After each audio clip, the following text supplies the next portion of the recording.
அறிவியலோடு தொடர்புடைய ஆன்மீகம் பற்றிய ஆச்சரிய தகவல்கள். மர்மம்.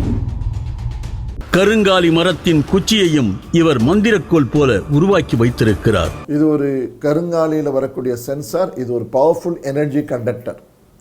இதை யார் பயன்படுத்துகிறாங்களோ, இப்போ நான் பயன்படுத்துகிறேன்னா எனக்கும் இதுக்கு மேட்ச் ஆகணும். அப்போ தான் நான் இதை பயன்படுத்தினால் இதனால் எனக்கு பலன் கிடைக்கும். வீட்டின் உள்ளே அல்லது வீட்டின் ஒரு பகுதி என்று எந்த இடத்தில் எதிர்மறையான அலைகள் இருக்கின்றனவோ அவற்றை சரி செய்வதற்கென்று சில பொருட்களையும் இவர் பரிந்துரைக்கிறார். மொத்த தலவாஸ்படியினுடைய சக்தியை மாற்றக்கூடிய முறைகள் இது. இதில் கண்ணாடி இருக்கும், கான்வெக்ஸ் மிரர் சொல்லுவாங்க. இது தலவாஸ்படிக்கு வெளியில் பார்த்து வெளியிலிருந்து வரக்கூடிய தவறான தீய சக்திகள்லாம் இது தடுக்கும். இது 2 சின்ன பிரமிட் மாதிரி மேலே ஓட்டுறது. பிரபஞ்ச சக்தியை, காஸ்மிக் எனர்ஜின்னு சொல்லக்கூடிய பிரபஞ்ச சக்தியை இழுத்து கொண்டு வர்றது. அதுக்கு கீழே தரையில் வைக்கக்கூடிய பிளேட்ஸுன்னு இருக்கும். பூமி சக்தியை மேலே இழுத்து கொண்டு வருது. ஸோ உள்ள இது நல்ல சக்தியை உள்ளுக்குள்ளே கொண்டு வர்றது. கண்ணாடி வெளி சக்தியை தடுப்பது, கெட்ட சக்தியை. இது மேலுக்கிற சக்தியை கீழே நோக்கி இழுப்பது, பூமி சக்தியை மேலிருந்து இப்படி தலவாஸ்படியில் இருக்கிற அனைத்து சக்திகளையும் குறைகளை சமப்படுத்தி சக்திகளை அதிகரிக்கிறதுனால அந்த வீட்டில் இதுவரைக்கும் கிடைக்காத பலன்கள்லாம் அவங்க அனுபவிக்க ஆரம்பிப்பாங்க. எந்த பொருளாக இருந்தாலும் எல்லோருக்கும் ஒரே மாதிரியான விளைவுகளை கொடுப்பதில்லை என்றும், ஒவ்வொருவருக்கும் ஒவ்வொரு விதமான பலன்களை அந்த பொருள் கொடுக்கிறது என்றும் கூறுகிறார்.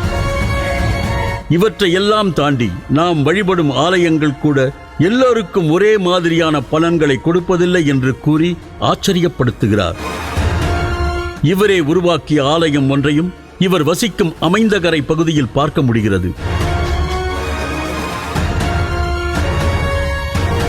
அங்கு வரும் பக்தர்களிடம் தனது கருவியை வைத்து யார் யாருக்கு எவ்வளவு சதவீதம் பலன் கிடைக்கும் என்பதை பரிசோதித்து நம்மிடம் கூறுகிறார். இது இங்கே வைக்கிறோம், அது ஒரு இடது கையில் வலது கை. இது எந்த அளவுக்கு இவருக்கு மேட்ச் ஆகுது? இது ஒரு 100% இவருக்கு மேட்ச் ஆகுது. அப்போ இந்த இடத்துல அவர் ப்ரே பண்ணாலோ இல்லை இந்த இடத்துக்கு வந்தாலோ அவருக்கு ஒரு நிம்மதி கிடைக்கும், அவர் வேண்டது கிடைக்கும். அதே மாதிரி இவங்களுக்கு எவ்வளோ % மேட்ச் ஆகுதுன்னு பார்த்தா இவங்களுக்கு சுமாராக ஒரு 80% மேட்ச் ஆகுற மாதிரி இருக்குது. 80%. அவருக்கு 100%னா அவருக்கு 80%. அந்த கையில் படிச்சுங்க. இவருக்கு முழு பலன் கிடைக்கும். ஸோ இவங்களுக்கு இந்த இடத்துல உட்காந்து மெடிடேட் பண்ணாலோ ப்ரே பண்ணாலும் அளவுக்கு அதிகமான சக்தி இந்த இடத்தை விட மேட்ச் ஆகிறதுனால இவங்களுக்கு பலன் கிடைக்கும். வாழும் வீடு, வாங்கும் நிலம் என்று எல்லாவற்றிற்கும் தொடர்புடைய சக்தியை நாம் ஆராய்ந்து தெரிந்து கொள்ள வேண்டும் என்பது இவரது கருத்தாக இருக்கிறது. ஆச்சரியமும் பல்வேறு மர்மங்களும் நிறைந்த ஆய்வு தகவல்களாகவே இவையெல்லாம் நமக்கு கிடைக்கின்றன.